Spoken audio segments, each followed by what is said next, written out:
माणसाने माणसाशी माणसा सम वागणे. हीच आमुची प्रार्थना, हेच आमुचे मागणे.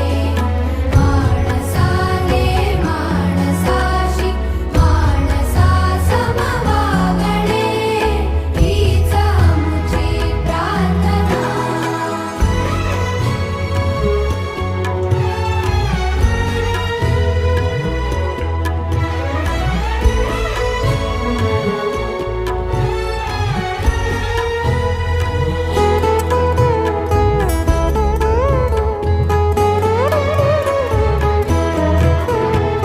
धर्म जाती प्रांत भाषा द्वेष सा